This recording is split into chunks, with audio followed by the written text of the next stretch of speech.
G'day and welcome to the potty, in which I connect with some of the most influential guests from across Australia and the globe to share their very inspirational stories.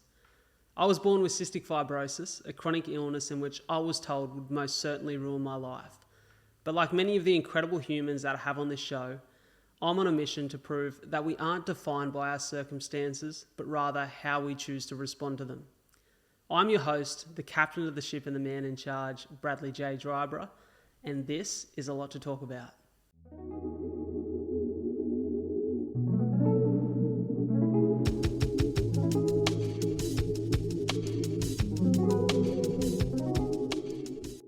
G'day. Welcome back to the potty. Very excited for today's conversation with the one, the only, Mr. Gary Jubelin.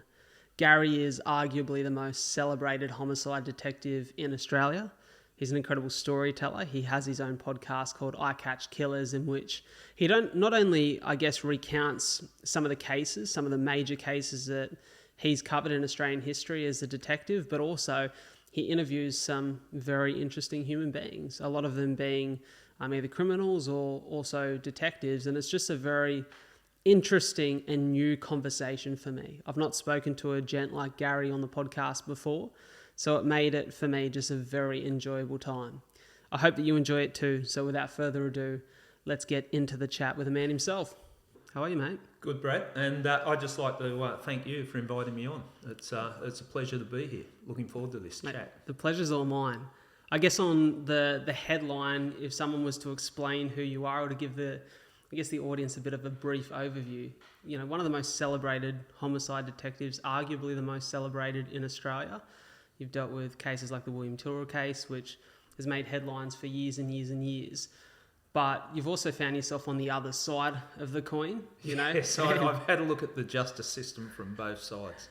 The thing that I found fascinating about you recently, Gary, is once we locked this chat in the lead up, you produce a lot of podcasts under your banner, I Catch Killers, which, similar to what I do on the show, you interview a guest, you hear much of their story, you hear their experience.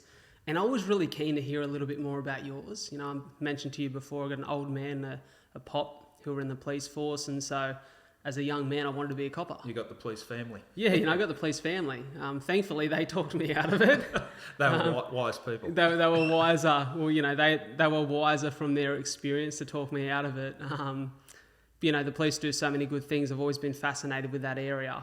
But also, I think there wasn't a lot of information I could find from you in those chats because your job is to interview people. So I listened to one of your books about halfway through Badness. And the thing that I found fascinating with that book is you recalling the fact that through the police force, you often found things to be black or white, good or bad, right or wrong.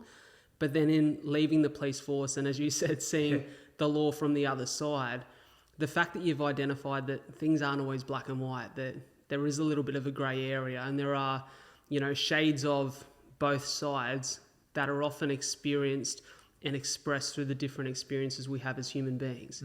Found that really interesting. Talk to me about the lessons that you've learned about good and bad, right and wrong, black and white, and maybe how you've, busted some of those myths. Yeah, it's I'd like to think as a human being we all evolve, and I'd like to think that I've evolved. So I'm looking at life now at the latter part of my exit from the police career and now working in the media. It's given me a chance to stop and reflect on what my role in the police was. Now, I was a very driven person, very passionate with my career, and started off in uniform, but my main part of my work was in plain clothes as a detective in major crime squads, specialising in homicide. So my role was it's almost like you're a hunter. And when I speak to detectives, other detectives that I know are passionate about it, they get that same feel that you're looking for the person responsible for the crime. But in the policing, the way the dynamics of it is, you didn't have much time to reflect on why these people committed the crime or what happens after they're charged or convicted at court. So you get a case, whether it's homicide or other type of areas that I worked in, you'd get a case, you'd work that case, hopefully get a result by finding the person responsible, put that person before the court. But then you'd move on to the next case. So you didn't have a lot of time to reflect about the person you put away, if that makes sense. In homicide, you certainly stayed in contacts with families and that because of the devastating effect homicide had. Then, fast forward 30 years, I've been in the police, and then overnight my career was taken away from me. It's the elephant in the room. It was, I recorded conversations on my phone when talking to a person about the William Tyrrell investigation. I'm not ashamed of that. I'm not ashamed of that at all. I've been convicted at the court, local court, and at appeal. So they've found me guilty. I argue the toss. Smarter people than me, legal people, think I was justified in recording those conversations. And the irony was, I never hid the fact that I recorded the conversations. I recorded them 12 months later. So anyway, that aside, that's made me, I've woken up. One day I'm a homicide detective and working some major cases. Next day I'm out of the police. And then I started working in the media. And I started to think about, I still had that passion for, helping in the criminal world, like, resolving crimes, that type of thing. But obviously I didn't have my gun and handcuffs anymore. I wasn't a police officer. I started speaking to people that were criminals. These are people like some major criminals that if I came across in my working environment, there's a good chance guns would have been pulled and it would have been a shootout. Like these are major league crooks.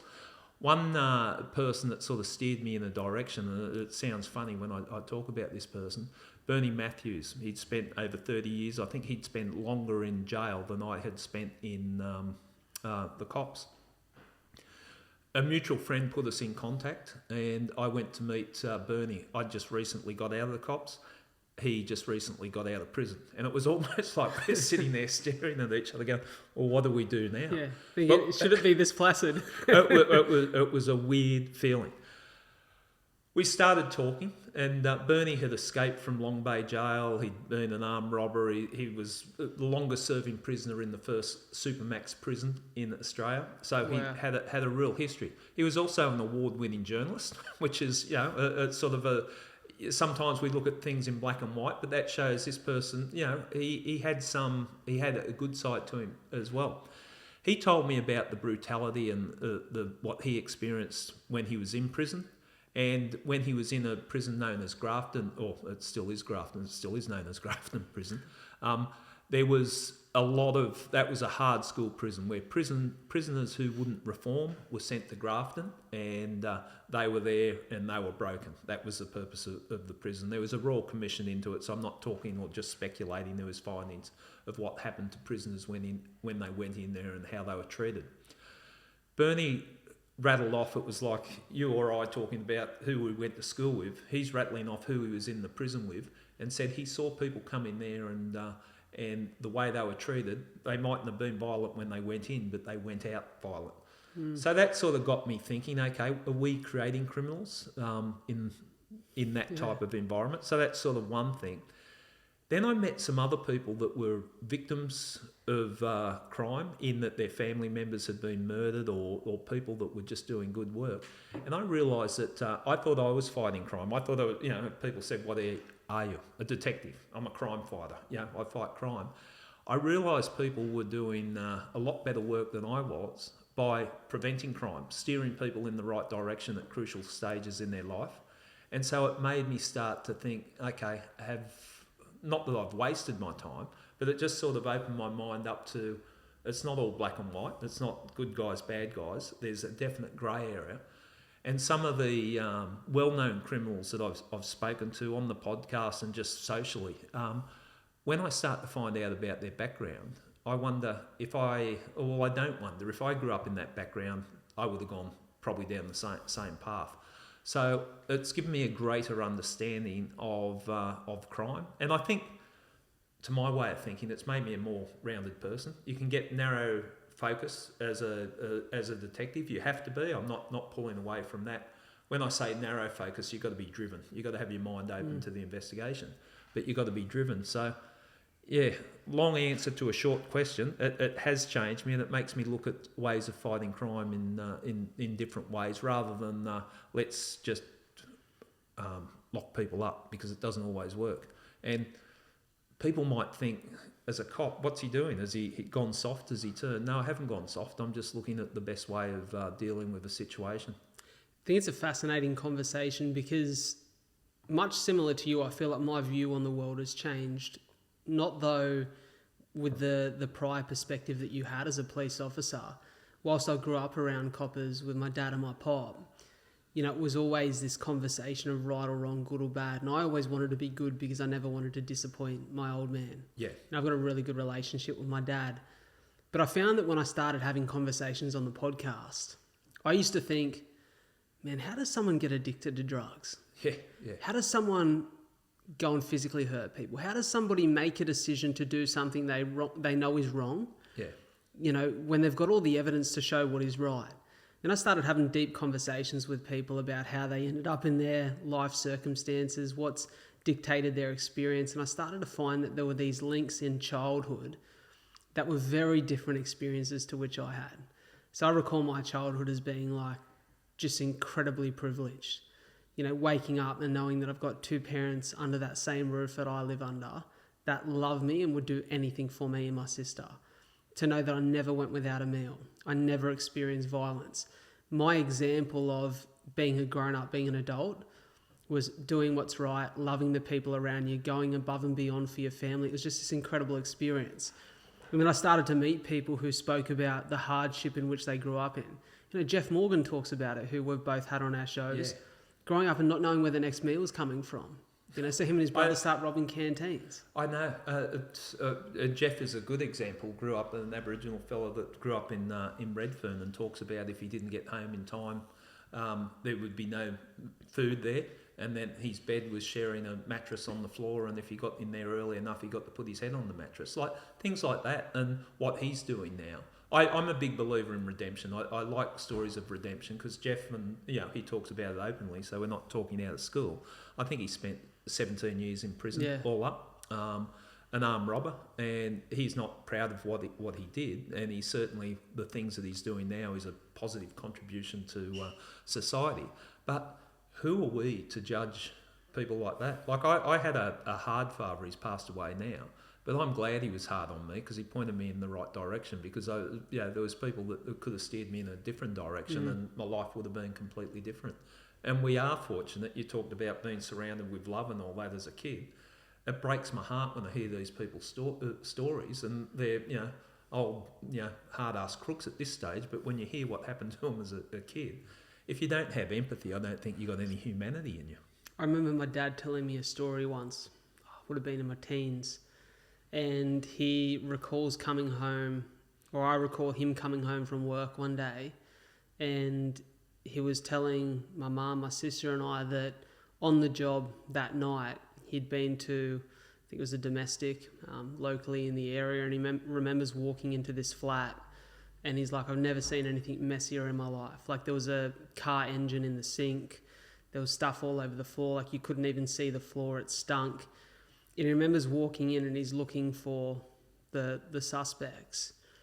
And out of nowhere, this little girl, she would have been 3 or 4, sprints across the lounge room and just hugged his leg. And he's like, I've never felt a hug so tight.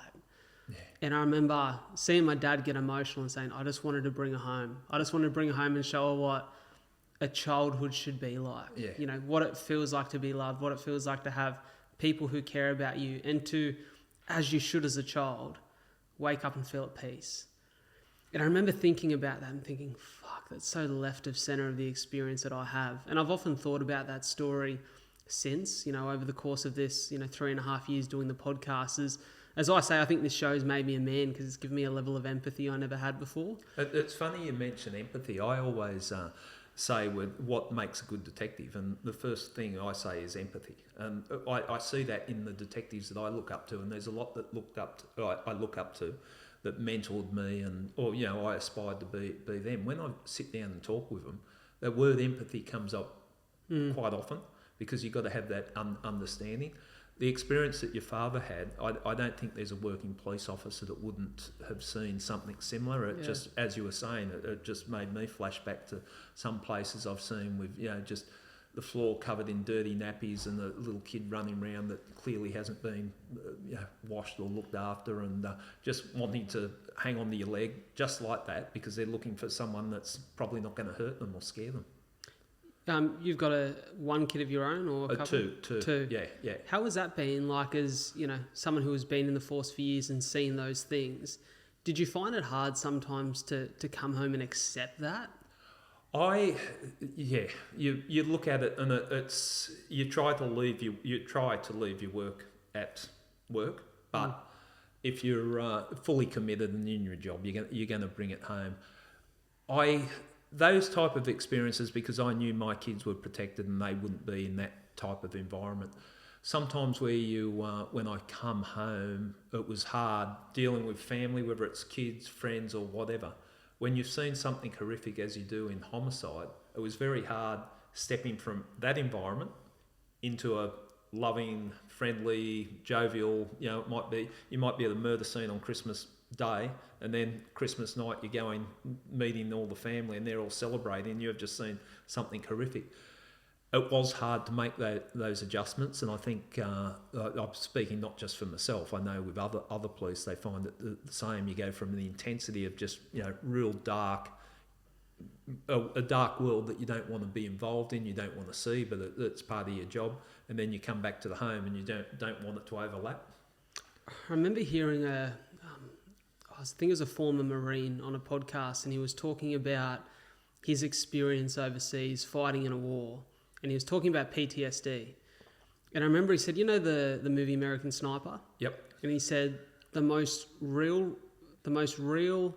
image in cinema that I've ever seen that truly depicts what it feels like to be a soldier is the scene from that movie where he comes home and he's sitting on the lounge and he's got a beer on the table and the kids are running around him and his wife's moving around the house, but he can't hear anything. It's silent. Yeah. And he's just sitting there and looking into the distance, because it's hard to be the same man at home that you are somewhere else. And I wonder that, do you have to learn to, because I think to be a great detective, or as you said, to be really invested in your work, you have to take it home, because you can't sleep at night knowing that someone like William Tyrrell still isn't found, right? I laugh, and probably laugh's not the right word, but someone says, oh no, I always make sure that my family's not affected, but I'm a hard-working detective. It's not a 9-to-5 job.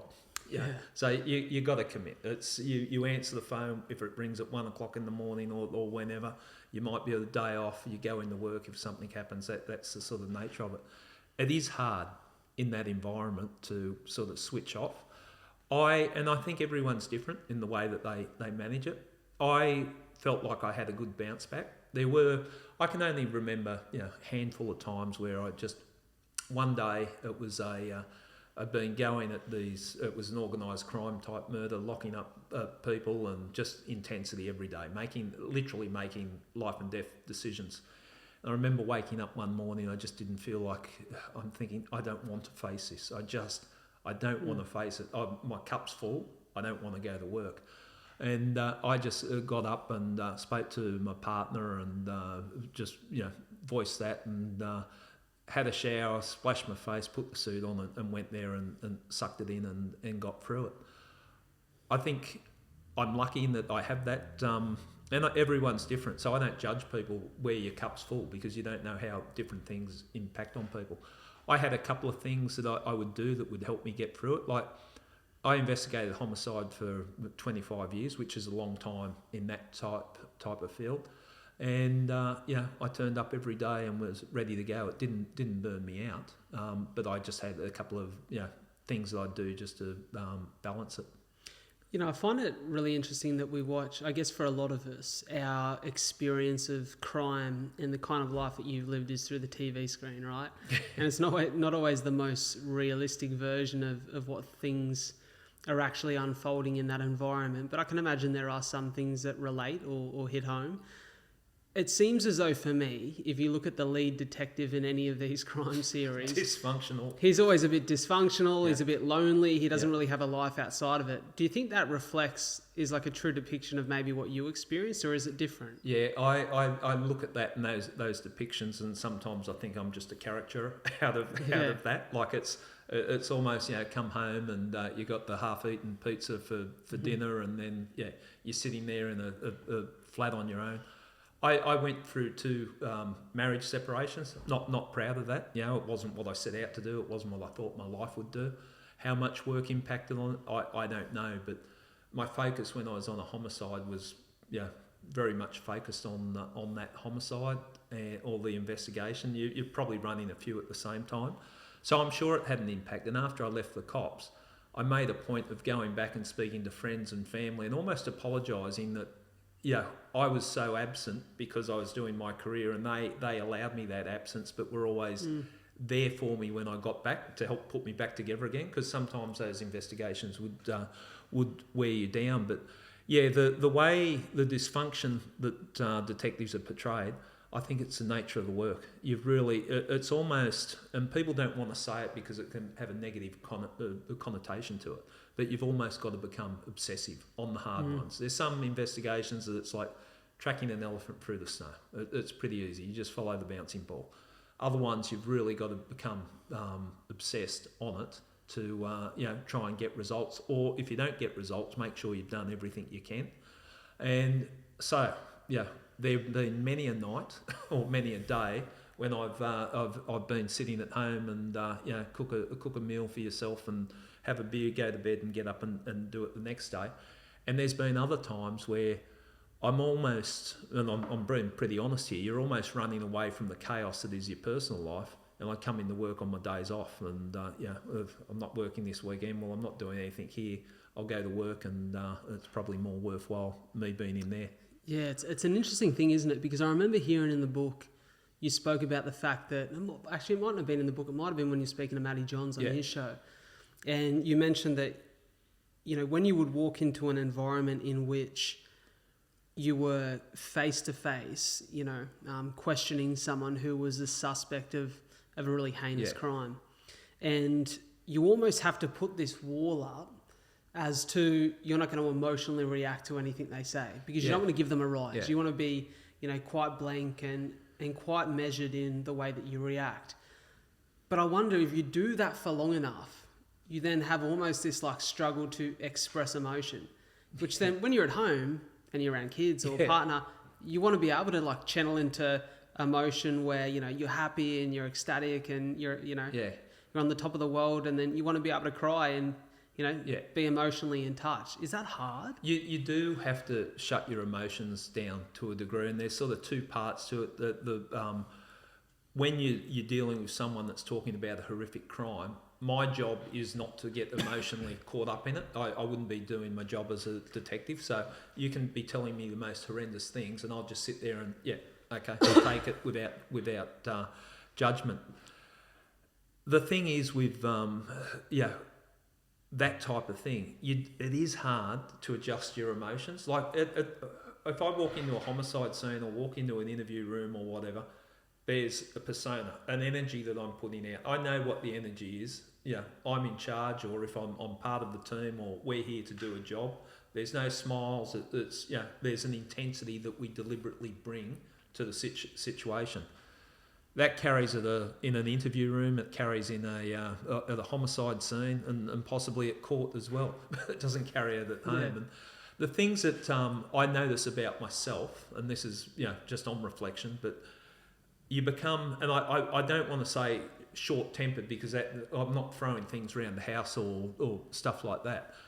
But when you've been working on an operation, we call it an operation if you're at a scene or you're planning to lock someone up or that. So there's a lot of decisions that need to be made. And the further up you go in terms of leadership in the team, you'll be making those decisions. So it'll be, I might have people out in the field and a car will take off. Do you want the car stopped?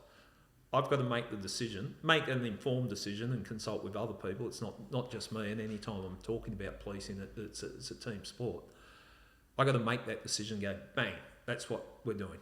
Bang, that's what we're doing. And just real decisive. You've got to be decisive because of the speed of what's going on. Then you get home and it might be someone saying, do you want to go around the Peters this weekend? And I'll just go, yes. Should we, or should we do something else?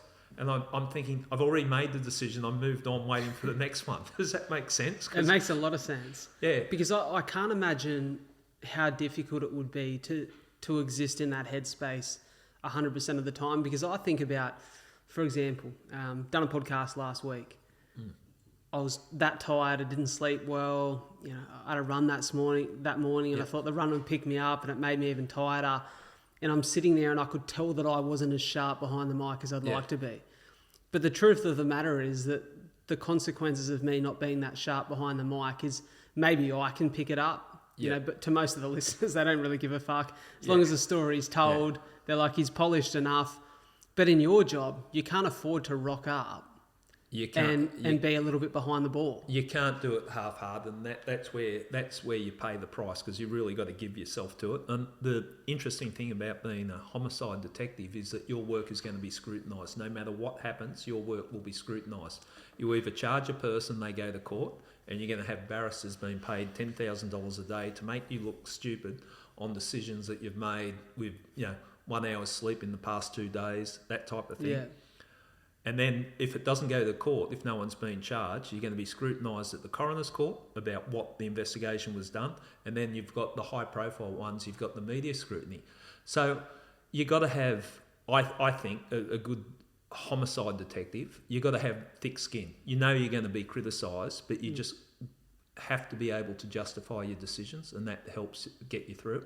Like, I've always said, and this is what I was taught, and this is what I tried to pass on to people.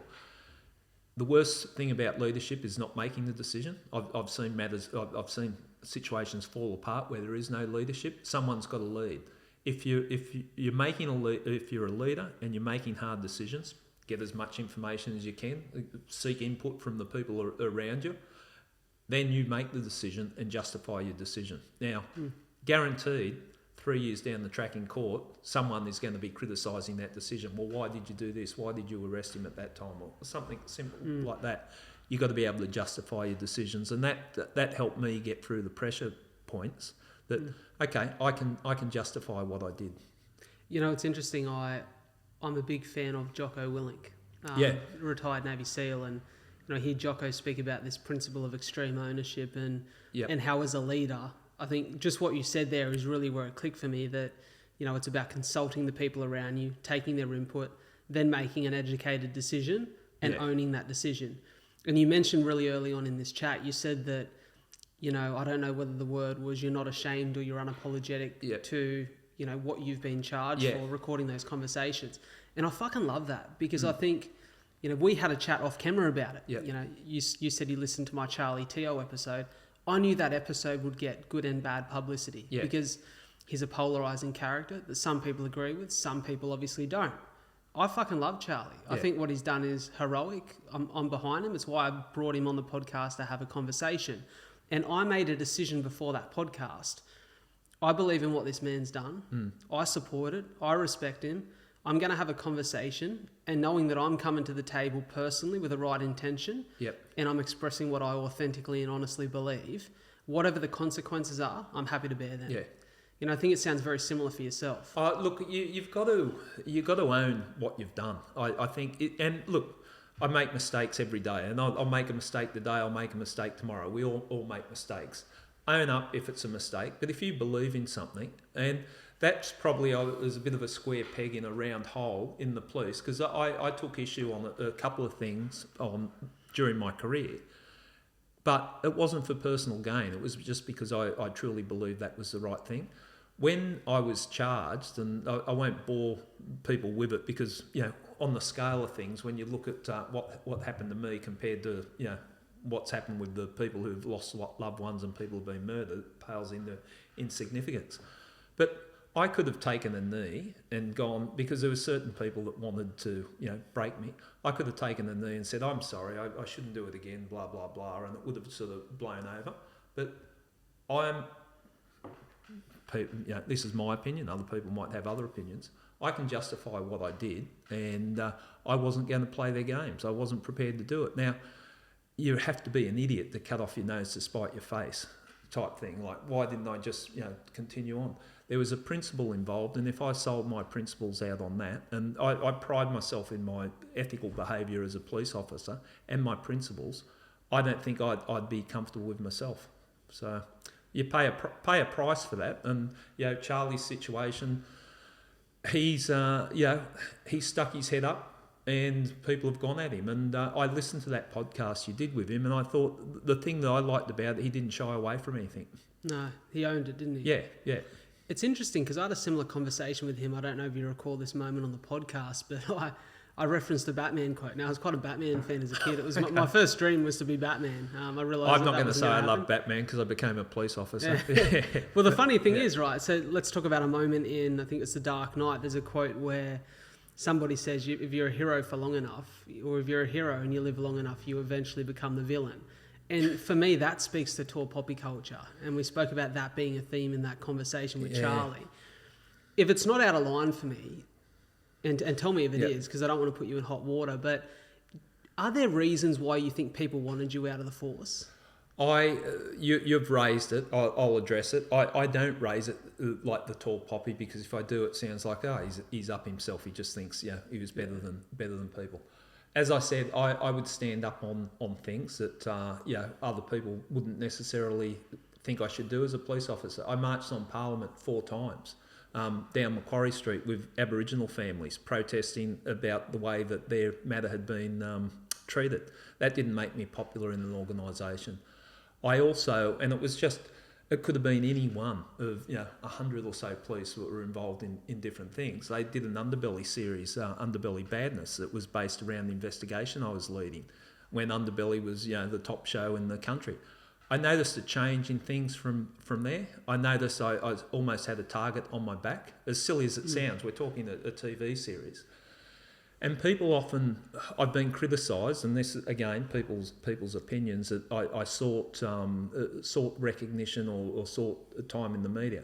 The reality was that I investigated for 25 years, investigating homicides. There's probably 3 investigations that attracted media attention. There's all these countless other ones that I didn't. And the reason they got media attention is because of the nature of the crimes. The only investigation that I actively pushed for media attention was the murder of 3 Aboriginal kids, because no one cared. They were the Bowraville kids, Colin Walker, Evelyn Greenup and Clinton Speedy, who were murdered in Bowraville in 1990 and 91. I took over in 96 investigating that, reinvestigating that investigation.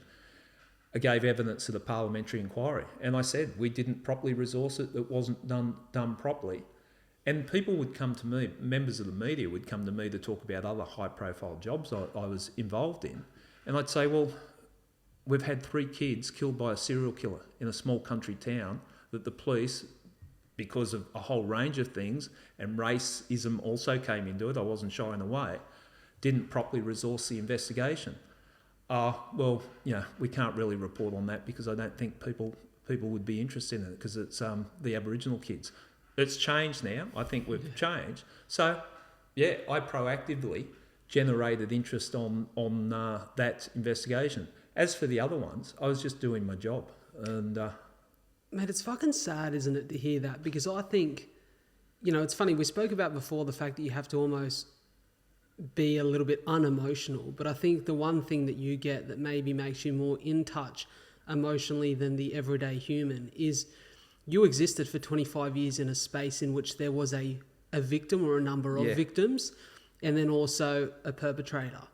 And in experiencing the hardship, because most of that time is spent with the victim's family and with the people around them, and experiencing that hardship and the emotion and the turmoil of having lost someone they love, it makes you extremely compassionate to that, right? Yeah. And I think that's why it's so powerful that people who have that compassion have to be a voice for those who aren't heard. Well, and thanks for saying that, Brad, because I think, and I'm so fortunate the Bowraville people that embrace me, and they've come to my home, I go to their homes. Yeah, they're like family to me, and they've said so many nice things. But one of the things before I get emotional even thinking about, because there was so much pressure on it, that during the parliamentary inquiry that came at the back of all these marches on Parliament and getting the politicians to look at what's gone on, I was called to give evidence, the first person to give evidence at the inquiry. And I remember a couple of the elders came up and said, "You've got to make sure that you're speaking for our people now." And I felt so much pressure. The night before that, I sat up all night, making sure that I had all the stuff in my head, because I didn't want to read, I didn't want to refer to notes, I wanted to go bang, bang, bang and really make a statement. And I remember there was a narrow terms of reference for the inquiry, and I was warned that when I get in the witness box and swear in as a witness, I'm not to go outside the parameters. And then I've got the Aboriginal families sitting there. The court, or it was at a hall for the inquiry, was full. And I'm looking at them, and I've been told not to go outside the parameters. And then I think the first sentence I went way outside the parameters and just called it for what it was. It was the right thing to do. And I've got to say, and I won't name the politician, I won't embarrass the politician, but pulled me aside after I got out of the witness box there and said, look, you went right outside the parameters of what this inquiry is about. And I thought, here we go, I'm going to be in trouble. That's exactly what we thought you would do.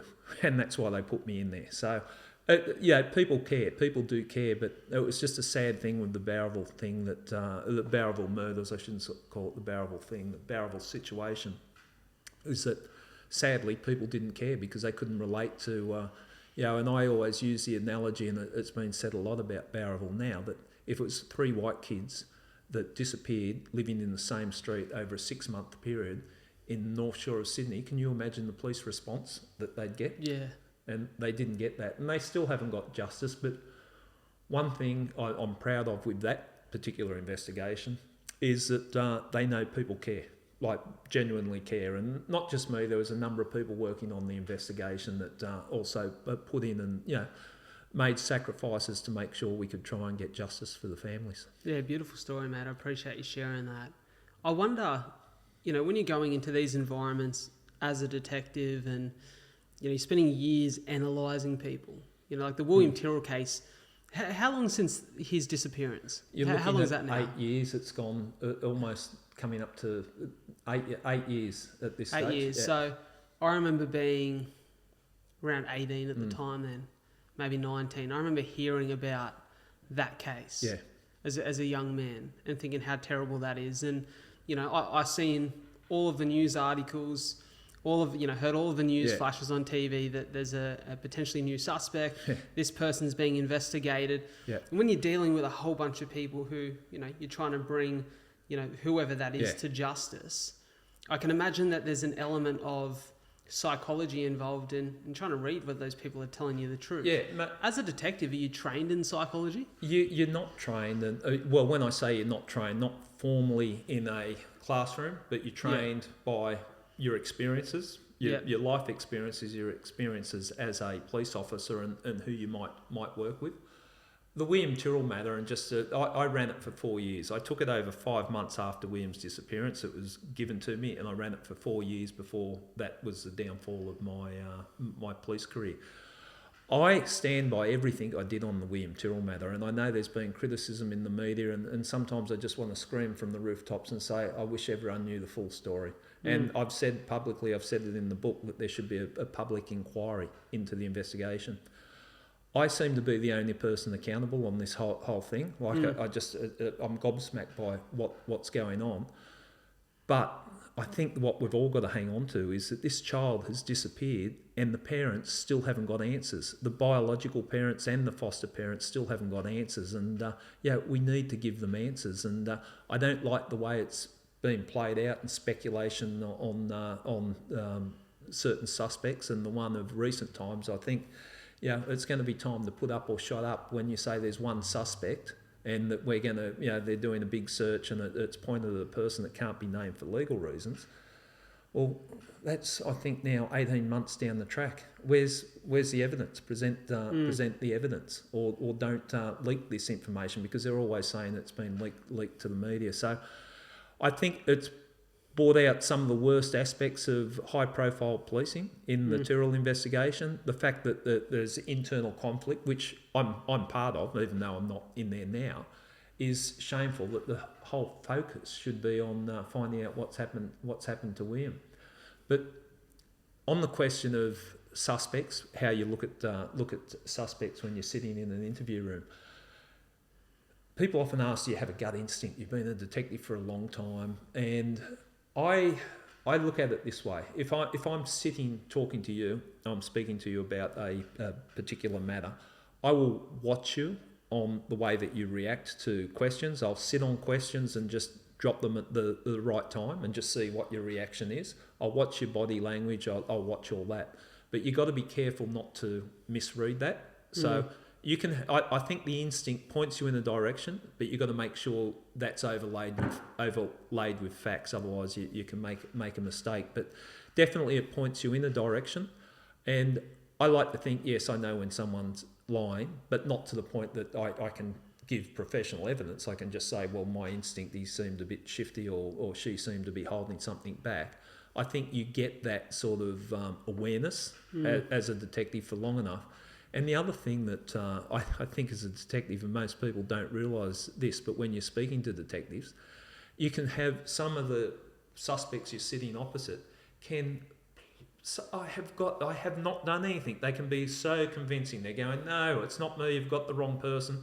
And I've seen what I would call naive detectives buy into that and go, oh, well, but the person denied it. And I'm thinking, wait till you've been around for 30 years and you'll see that 90% of the people you speak to are going to deny it, even if they're guilty. Very few confess.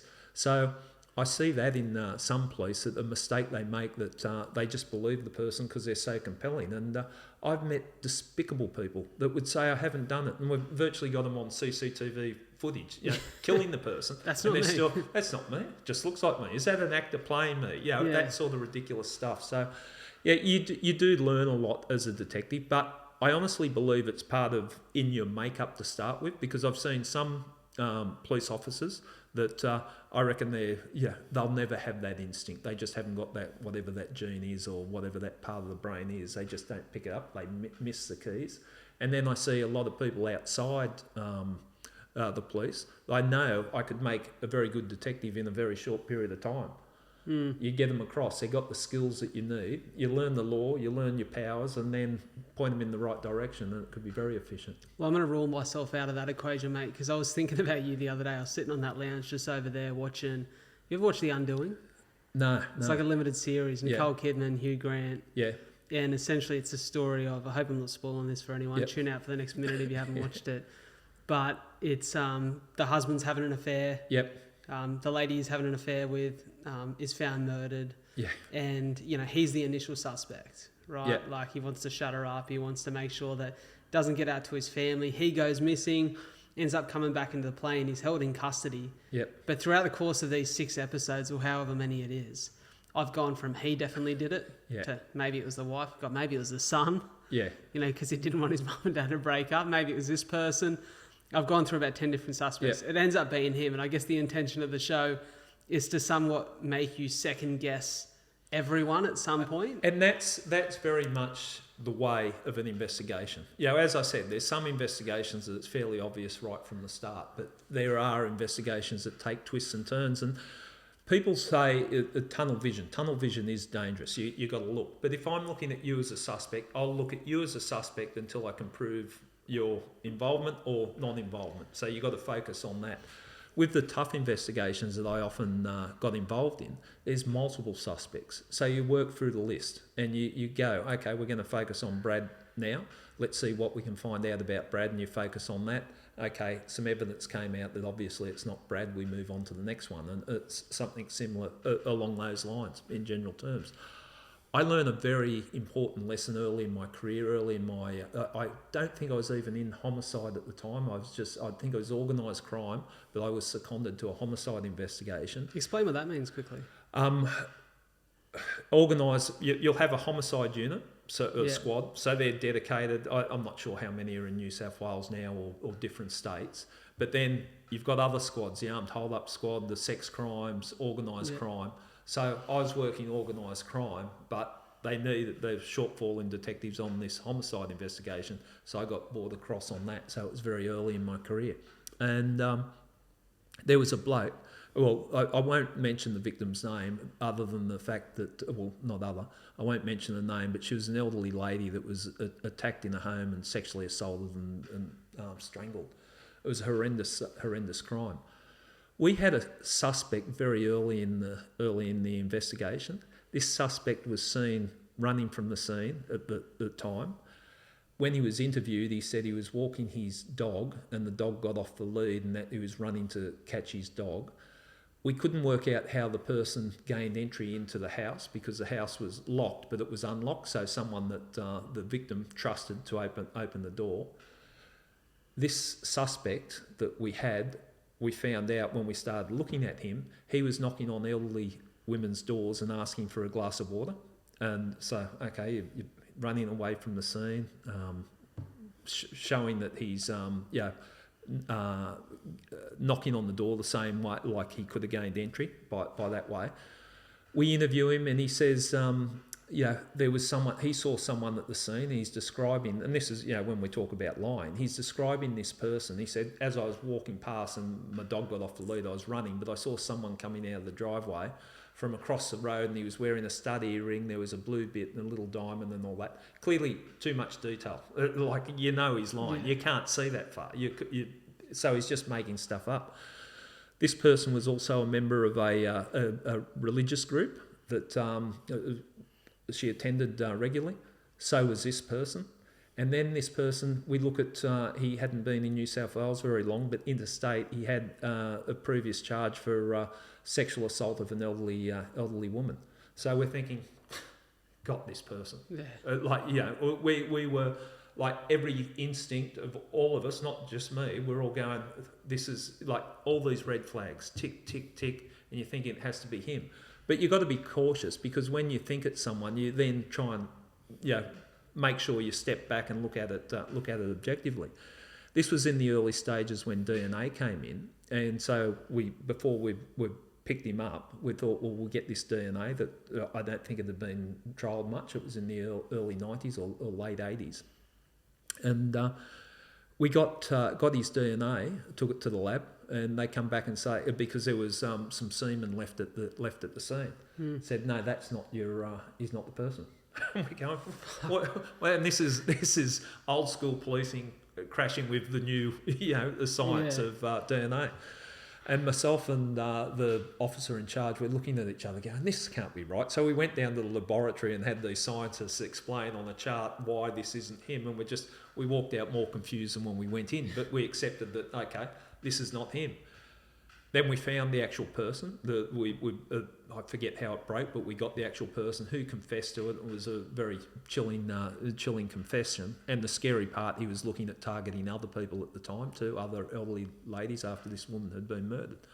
But getting back to Knucklehead that had been lying and that, he was also walking around the local railway station telling people that he was a suspect in this matter. And when we ended up charging someone else, he turned up at the police station and complained. He wanted to complain about me for why they've charged someone else. So, a complete... Proper psychopath. Proper psychopath and nutter. But that just taught me that you've got to make sure that you're charging the right person, or you've got all your all ducks lined up, because it's a big thing. It's a big thing, and I've learnt, and I put my hand up, I've learnt more what it's like to go against the power of the state, because that's what I feel happened with me when I was charged.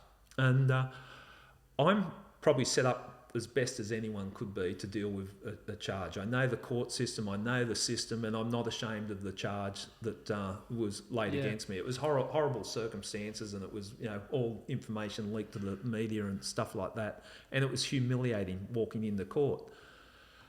But I just felt the pressure. You felt the pressure of the state against you, and that's given me a new perspective on it from policing point of view. I didn't really look or understand the full impact it had on the power that police have, and how they can disrupt people's lives. And I was saying to my son as I was walking in for when they were going to hand down the sentence, and I said, I feel like it's I'm walking to the gallows, and I don't think I'm going to be sent inside the prison for this. Like, it's, imagine if you were walking in for waiting on a sentence in an armed robbery or drug matter or murder.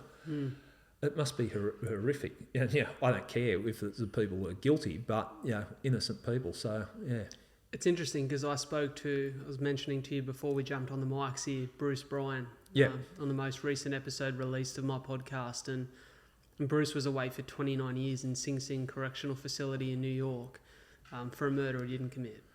I can't... Mate, the thing that's mind-blowing to me Yep. is I can't imagine any circumstance. I'm not even going to fool myself and make out. I can't imagine any circumstance in which I would come out of that 30 years locked away Yep. and be pleasant. You know, No. like I would feel so robbed and so hard done by. But when you speak to Bruce, and I'm going to put you in contact with him because I think you'd really enjoy a conversation with him, I just can't help but feel so happy when I speak to him because for all of the challenges he's been through, he has this incredibly stoic mindset of, you know, don't be bitter, but be better for it. And he was like, I was either going to let, this quote just hit me. He said, I was either going to serve time or let time serve me. And so he educated himself. Yeah, that is powerful. You know, he come out with a couple of degrees. He come out with this, you know, vast knowledge, and the way that he speaks and the way that he carries himself, you would think that, fuck, this is an intelligent guy who's spent years studying at university, having lived experience, connecting with different people. And so for me, it's a real joy to see him in a position now where, you know, he's hanging out with Joe Rogan on his podcast. You know, he's connecting across the world with me for a chat, and you can see that he's really high on life. You know, he's loving life. But I look at that, and you know, and I asked Bruce, I said, "Fuck, mate, explain to me how it feels when you're sitting in a courtroom and you're seeing this sentence passed down, and you know you're innocent." And he goes, "Mate, it's the most horrific and terrifying experience of my life." Yeah, I can imagine even more so for being a black man at the time 30 years ago. In a world that was, you know, more racially charged than it is now, you know, even though we still have some issues, especially over there in the US. Yeah. And I just think, fuck, I couldn't imagine experiencing that. I find, like, people like that zenness that they find in circumstances like that, I find inspiration from people like that.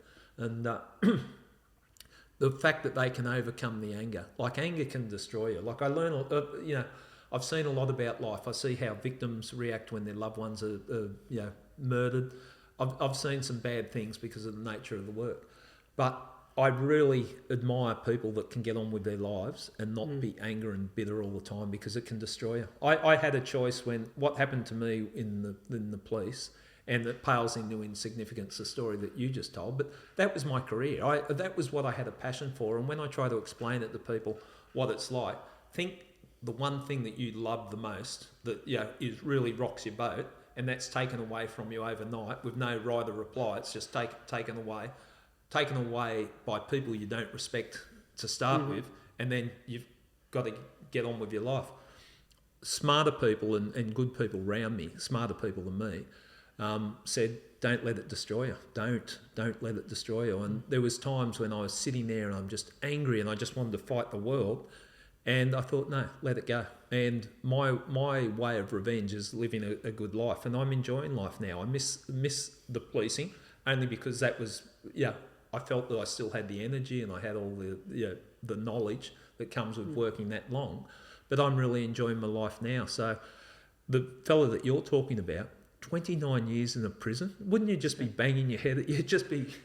mate, it's crazy to think about how that experience would be firsthand. And I think true empathy, as we spoke about before, is, you know, when I'm sitting there talking to Bruce, I'm like, I can't even imagine. Like, I can try to imagine, but I can't. Yeah. Because I've not lived anything close to that experience. I find people that have had experiences like that, and I've had, you know, in life in general, also people I've had on the podcast that have experienced trauma or different things, gone through hard times, really hard times that you and I say, well, you know, we can't even imagine going through those times. I do find them rather zen-like, and I put that down to they don't worry about the little things.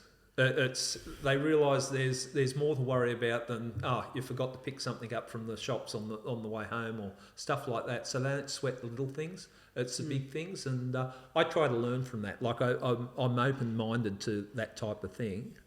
Be able to just live in the moment, enjoy what you've got, and don't dwell on the past.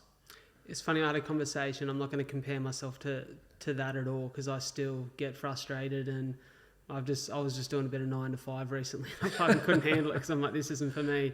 So I'm definitely not the Zen guru master. But I was speaking to my partner Soph just the other day, and you know, I've grown up with cystic fibrosis, and thankfully have done very well for having it.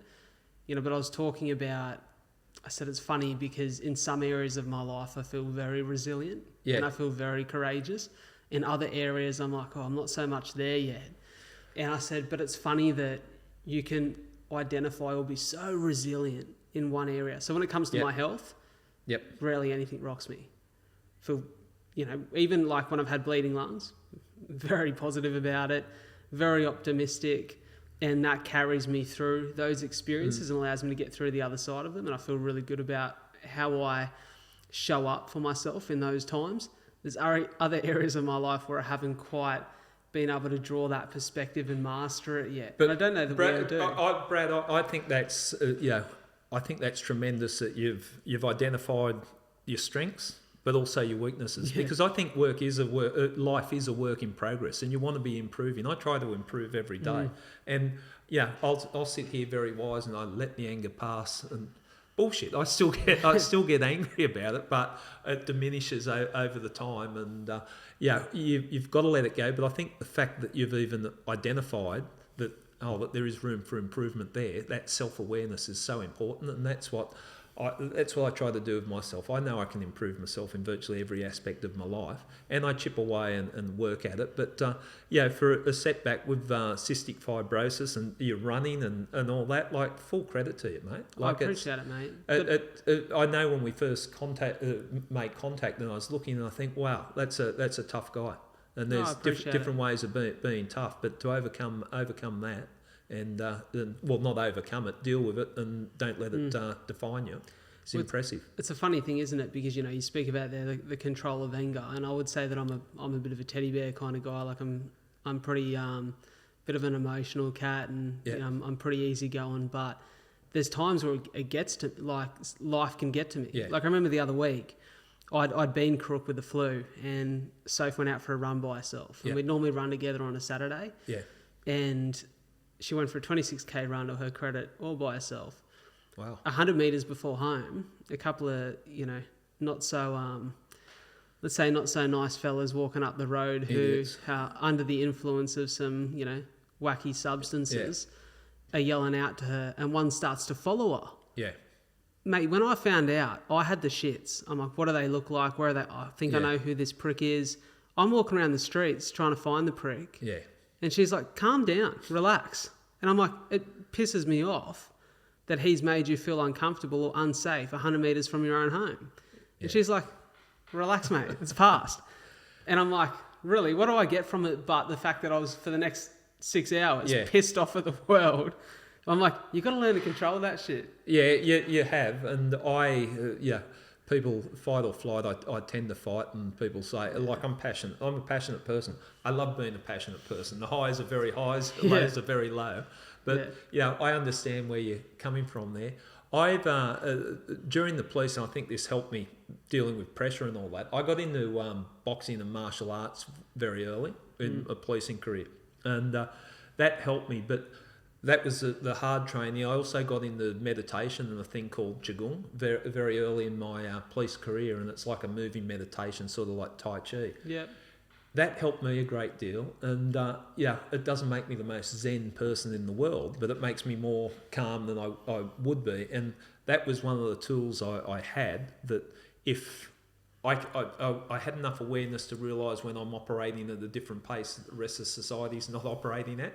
You're out of sync. Like, everyone's annoying me. I'm thinking maybe it's me. And I could sort of take myself away and do some meditation and just sort of recenter myself. And then that's the soft training. With the hard training, and I used to run a lot. I'm not running as much now, but that was almost like meditation to me. Run 5 kilometres a day every day, and that was my time. But also with boxing and martial arts, you could have all the worries of the world on your shoulders, but when you step into the ring and someone's kicking you in the head or punching you in the head, you forget all the stresses you've got at work, and you can live a life in a 3-minute round. You can have the highs, you can have the lows and all that. So that helped me. And of course, I also partake in a bit of alcohol. Sometimes you just need to get on it. The funny thing is, I'm a pretty cheap drunk, so I do remember one time, and it was when I was in the police. I don't know what was going on, but I thought, I'm just going to go home and get drunk. I almost became a copy of what you see on the TV. And I had about, I could only drink about 5 beers and then I passed out. So it wasn't that big. It didn't turn on too big a thing. Cheap date still. Yeah. It's funny because, you know, what you're recalling there about using that martial arts as almost a form of meditation. I was in real estate. Like, real estate is my former career, and it's kind of what I had my trade in. And it's funny because I got to a certain point where real estate wasn't serving me anymore. It was really taking more from me than it was giving. And I've had to learn my lessons that, you know, I've probably gone back to real estate one of too many times, calling on an old skill set that is quite easy for me to step back into to make some money. And, you know, I remember getting to a point where, you know, I had a really tough year in real estate, and just mentally it was wearing me down, and I wasn't showing up in my life the way that I normally would. I'd say that most people, I'd like to think, would describe me as a pretty happy-go-lucky, easygoing that's character. the energy that you're putting out. So, But probably at this point in time, I was a little bit shitty, you know, with my family for doing nothing, just because I was coming home from a shit day and not happy, and found myself just a little bit angry at life. And so I thought, I need something to really change up, you know, the way that my energy is when I come home. So I signed up to a Muay Thai gym. A couple of lads that I knew ran and owned a Muay Thai gym. It's called Fightworks in Wollongong for anyone's around here. Yeah, good shout And I went there and I trained for about a year. Yeah. Mate, and it was the most brilliant way to just unload all the shit from work and come home so much more relaxed. Yeah. It was obviously also great for the fitness, and you just get the endorphins from exercise, but I found it very hard. I'm not a good fighter by any means.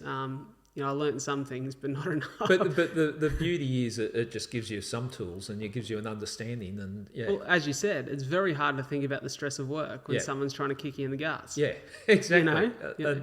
It works, and I don't condone violence, but in that controlled thing, and I think it helps. I think it helps a lot of people. I see a lot of people come in to boxing gyms and different things like that. It's a way to channel your energy. Well, I think we can be fooled because, you know, in the days of which, you know, you've got your Conor McGregors and, you know, even like your Logan Pauls and Jake Pauls who are stepping into the boxing world, and you see the charade of the press conference where they're flipping tables and throwing things across the room. That's not real boxing. It's very much for the entertainment, to sell tickets, to sell, you know, to get people at the gate. However, when you walk into a boxing gym, you've never actually experienced, for me personally, I've never experienced a more calm and welcoming environment in a fitness setting. I agree with you. There's a respect that comes across, isn't there? There's everyone's there. Okay, we're going to do it for the right reason. From a police officer's point of view, I've met some tough guys, hard people, dangerous people, and that. And the ones, the truly dangerous ones that I know, like physically capable, the fighters, put out a completely different energy. They're not strutting around looking for trouble. They're just calm. And because people would often say to me, because I'd recommend people go, the kids going off the rails, get them in the boxing or whatever. He's been bashing people. Why are you teaching this person to fight? He'll cause more damage.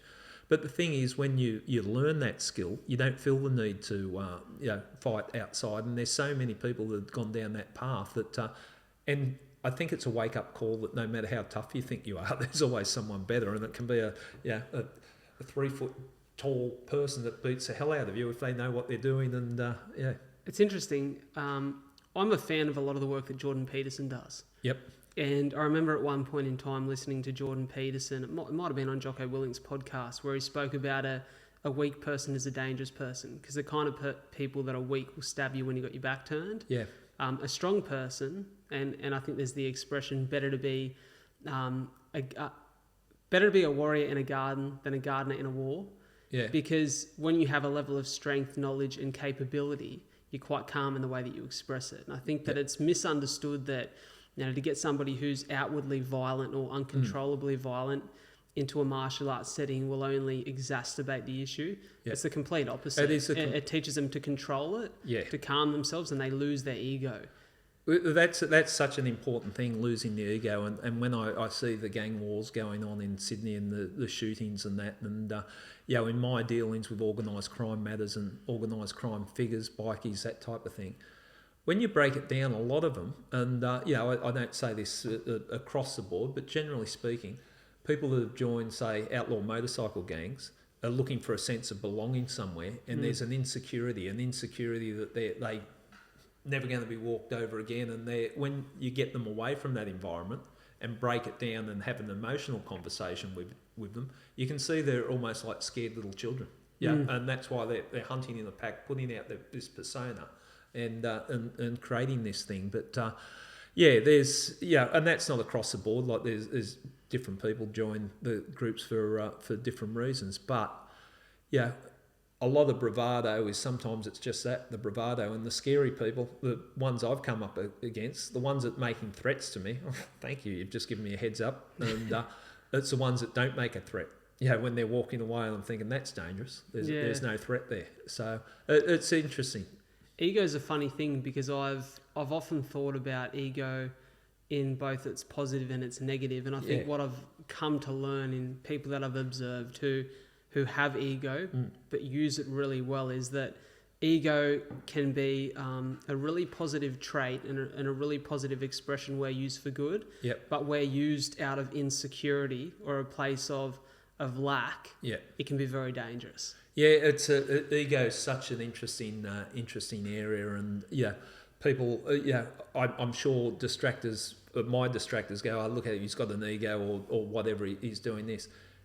You've got to have a confidence if you're a homicide detective. You've got to have a confidence if you're talking in the media or whatever.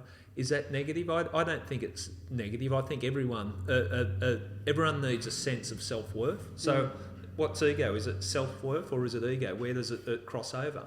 But it's a thing that people struggle with, and it's easy for people to pull down. And let's talk about Charlie Teo, because I listened to him on your podcast and what's been played out. Like, I'm sure he's criticised for having an ego, but the person I listened to on your podcast and what I've observed, it's someone that's just very confident in what he does.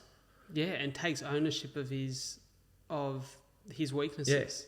And the areas in his life in which he hasn't mastered it yet. And as a surgeon, I wouldn't want a surgeon that's nervous. I wouldn't want a surgeon that's going, oh, I'm not sure.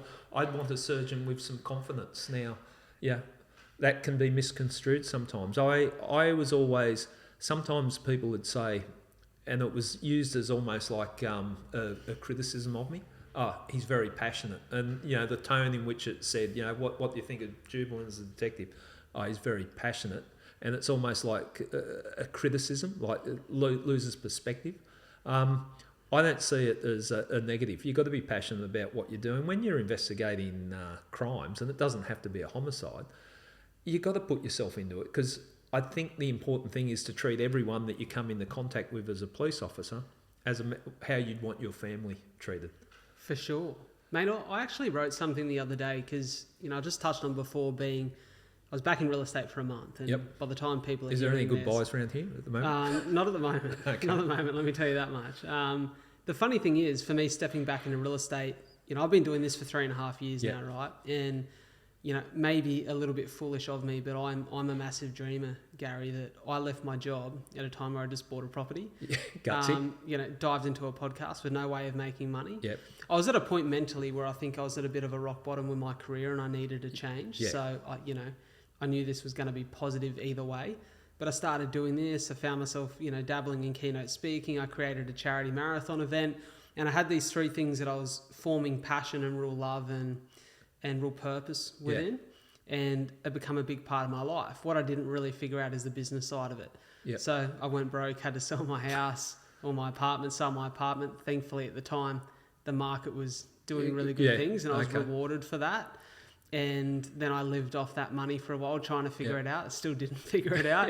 And I found myself at a point where I was like, I'm really on the fringe of being able to make some money from my skill set. But I need to now find myself a way to keep the head above water, to keep, a roof over my partner and I's head and food on the table, and, to look after the little family that I'm trying to create. And so I stepped back into real estate and realised pretty quickly that it wasn't for me.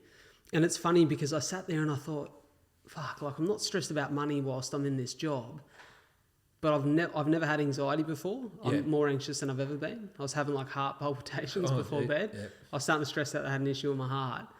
And I think I was putting myself into a bit of a negative headspace because of what I was experiencing. But I started to sit there and go, well, fuck, if I'm sitting in hospital bleeding lungs, I'm not feeling any of the stress that I'm feeling now. I'm actually quite positive.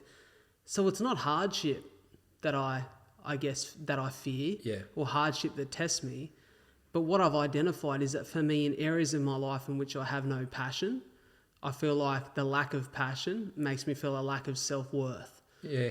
And I found that passion for me is the answer to often the way that I feel about the things and the spaces I exist in my life. And I think that passion thing is really important.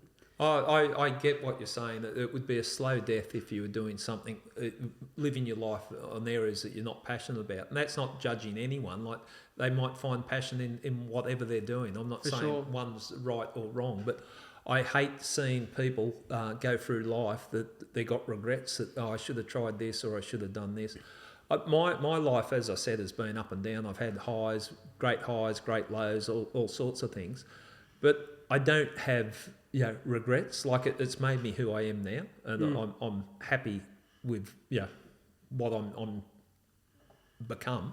I think I like myself anyway. All right, mate, I'm happy with myself. Others might go, he's a dickhead. So be it. But I'm comfortable even in that. If people don't like what I do, my shot at the media was pretty interesting times. Like, I've come from policing, and all of a sudden I've been parachuted into the world in the media, doing work in the media. And I've always been a big believer in paying your dues, and I felt like I hadn't paid my dues. Like, here I am, I'm writing an article that's on the front page of the paper, or I'm doing podcasts, and I don't know what I'm doing, and I'm doing all this. So what I've done for the past 3.5, or it might be coming up to 4 years, I've busted my ass working very, very hard to learn a new trade, learn the skills, and try to improve each time. And I self-critique, and I'm pretty tough on myself. But I like where I'm at now, and I'm just feeling, I'm starting to feel comfortable. Okay, you've worked hard, but you're only as good as your last podcast. You're only as good as your last book. You're only as good as your last TV appearance. So I'm always trying to improve. Now, some people might say that's a failing. Perhaps it is. I think I could have an easier life if I didn't strive for that. But it's just in my nature. Yeah, I think I think what I've learned is that we're all different. Yes. Yeah. And I looked around when I was in the real estate office. It's funny because maybe sharing a bit too much information here, but I feel like I was really honest with my boss when I finished up recently. And I sat down and I said, to be honest with you, I sat in the office, and every day I'd look around and I'd see a lot of people who were quite happy to be there and were really passionate about their work and loved it. And they're great people who I worked with, incredible people. Yeah. And I think that's why I always kind of found it easy to walk back in initially, because brilliant company, brilliant people. But what I started to realise that the work wasn't something I was passionate about, and whilst it is for someone else what they love and look forward to every day and get a real kick out of, for me personally, that's just not how I'm wired anymore. I may have been at one point, but not anymore. Yeah, and I can respect that. I understand, like, the energy you'd have in a real estate agent. There'd be some positive people there, and really excited each day we're going to make the sale or whatever. Yeah, I can understand people can live their life that way. I look at my life, and it hasn't gone down. As I said, 2 failed marriages. It hasn't gone down the path I thought it would when I set off. And then I've got friends that have been married, the whole time. They've got their kids, family, and it's a real, white picket fence type life. I look at them, and sometimes I'm envious, and I'm sure they look at me and think, oh, okay, maybe it would have been better going down that path. So there's always different ways of living life. You just got to be content with yourself. And I'm just starting to get there. Like, this is who I am. And I think doing the podcast has sort of forced that out of you, because I joke that I'm an introverted extrovert, because I don't like, if you put me in a party, I'm not I'm usually the nerd standing in the corner type situation, and here you are in this environment. You got to talk, open up about some things that are very personal, and you open up about it, and I'm sort of starting to get comfortable with that. But it's a strange world. I'd be interested to hear one thing that we've both been on Dylan Buckley's podcast, and one of the things I really enjoyed chatting to Dill about was some of the bigger lessons he's learned off the back of his show. I'd be interested to hear, what are some of the major lessons you've learned from interviewing the people you have? I've learnt, I'm trying to learn the skill of the podcast interview that we talked about it before, that pause, that sit in silence and let that happen. Whereas my first season of I Catch Killers, I was having a conversation with you, and most of them were ex-cops that I knew, So it was like two mates at a pub, and we wanted the fly on the wall situation. So we'd be talking, but I'd be having my mouth right close to the microphone going, yep, as you're talking. And I think one time there might have been 1,000 yeps, and I'm going red now, just thinking about it. It was embarrassing. And it wasn't edited, and it just sat with it. So I've learnt that skill. I think I've become a better listener, doing podcasts and genuinely interested in people's stories and life. You take certain skills away from interviewing suspects and witnesses. I think that's transferable into the work that we do podcasting. The thing that I'm probably happy with in the world that in the media I've gone down, I'm not looking for the gotcha moments. That's not my thing. I had enough of that when I was in homicide. The gotcha moment was a literal gotcha moment. Gotcha. And I'm not looking for that. If people ask me how I would describe myself now, I'd like the biggest compliment I could get would be I'm a storyteller and allowing people to tell their stories, and that's what I'm trying to do with the podcasts and different things. Yeah, I love it. It's an exciting space to exist in, because I think that much of how I learn individually is off the back of story.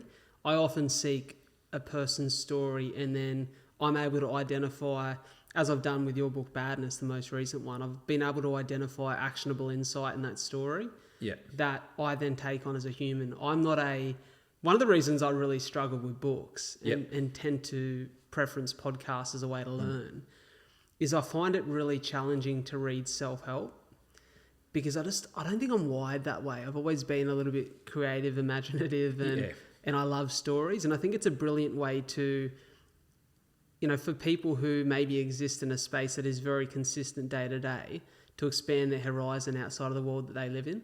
Yeah, I think that I can honestly say there's not one podcast I've done where I haven't walked away and learnt something. Now, it could be just something very basic, very simple. That's the way I like to process things, just keep it at a simple level. But I learn, and people I have on the podcast and that you can find inspiration from them. And so I think what a great job. Like sometimes I get up in the morning and just sort of look out and go, wow, I can't believe I'm living this life. Because quite frankly, if I was still in the police, I would have just kept going, because there's always cases that, I'm going to hang on to, I would literally die in the job. I didn't have a plan to retire. I had a plan to solve this case and, move on to that. So it's been a blessing in disguise. And then I think how lucky I am meeting interesting people, talking, communicating, and How long do you think it took you to recognise it as a blessing and not as a betrayal? I still see it as a betrayal. Did I say that, or I was just thinking that aloud?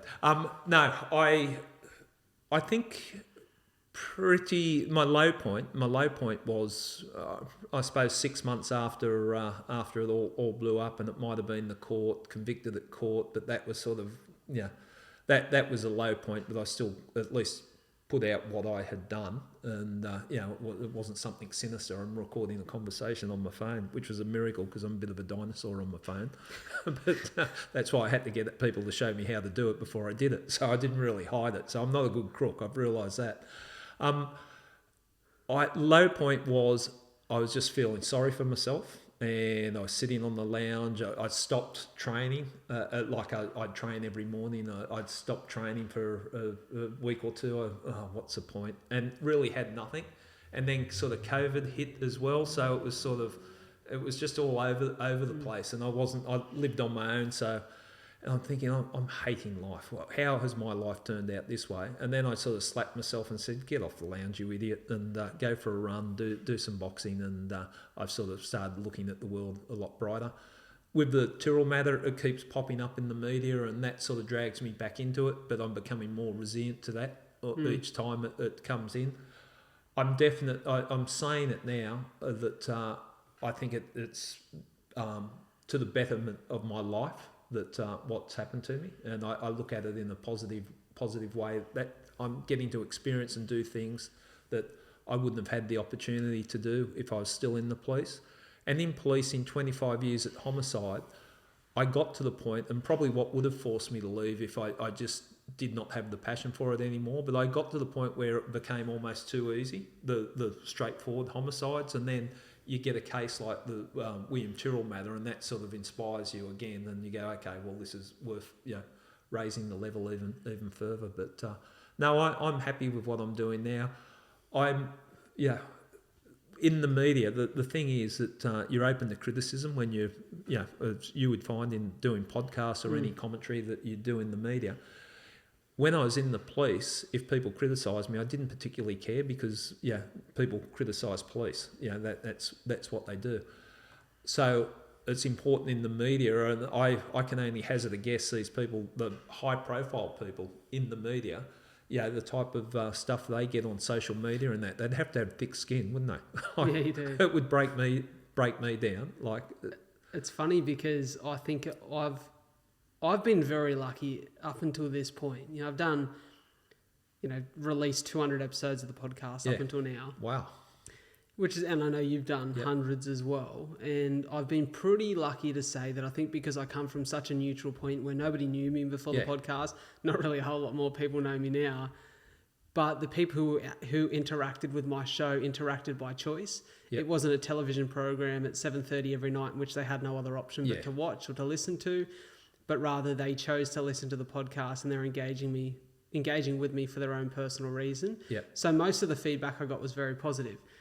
But it's funny, off the back of the episode I did with Dylan Buckley, on his platform, I shared some clips on TikTok. And TikTok's a funny old beast because, you can get some really viral clips. And I had one that over 800,000 people watched, right? Which is quite a lot of people when you think about how many of those people would fit into a room and how many stadiums you'd need to fill those people. And the funny thing was, it was quite an out of context clip in which I spoke about my first ever lung bleed. Right. And how that was quite a scary moment. Yeah. You think you're dying when you're coughing up copious amounts of blood. And it's quite an emotional moment in the podcast. But the funny thing was, I realised in hindsight, there wasn't a lot of context to the fact that I had cystic fibrosis. So the 800,000 people who've seen it, some read the caption and some, there were some comments like, fuck, this bloke's bit his tongue, thought he was dying, which I thought was hilarious, right? That's funny. And I'm like, it's pretty funny that there was some really creative things in there that I was able to laugh at. And there was some cruel things in there too that I was like, I think the thing that I was able to settle on was there was actually a lot of people who reached out and said this was quite touching. Yeah. And the fact that my intent in sharing that, was this quote at the end of it that every person lives two lives. The second begins when they realise they have one.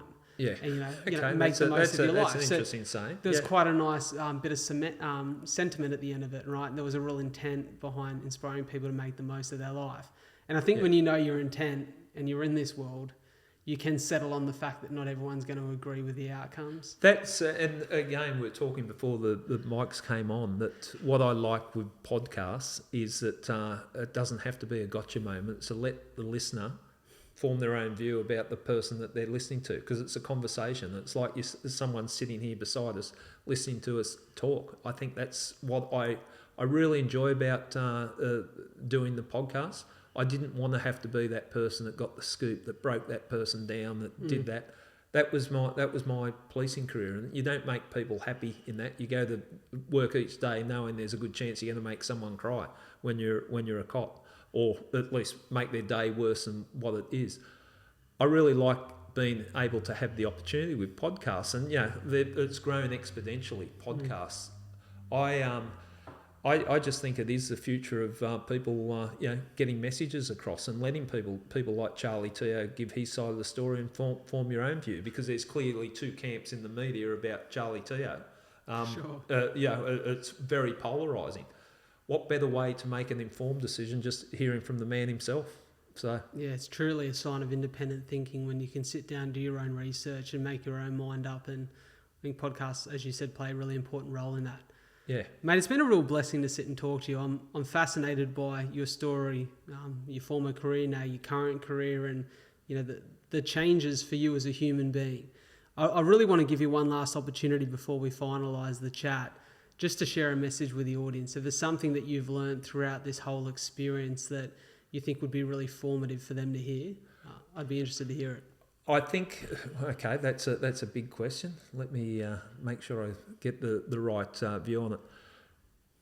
from my personal view, what I've seen in the work I did in the police, no matter how bad you think it is, someone's going to be worse off. And if you take that to the table each time you step up, I've tried to take a positive outlook on life. I really do. If I wake up each day, I want to go, okay, just enjoy the day, because your career goes very quickly, your life goes very quickly, and I've seen life can be lost very suddenly. So try and enjoy it. And that's not necessarily saying that that's the way I've lived my life, but that's what I'm striving to. So I think it's always good to strive to. I want to just enjoy every day and see the beauty in the world rather than the darkness, because there's plenty of darkness there. We can explore that, but find some beauty in the world and to get you through.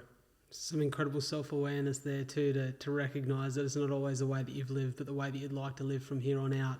Mate, it's been a pleasure. I'm going to make sure that every way that people can connect with you through your social, which I know you post a lot of the podcast clips, the podcast itself, the books. I'm only halfway through Badness, but really enjoying it.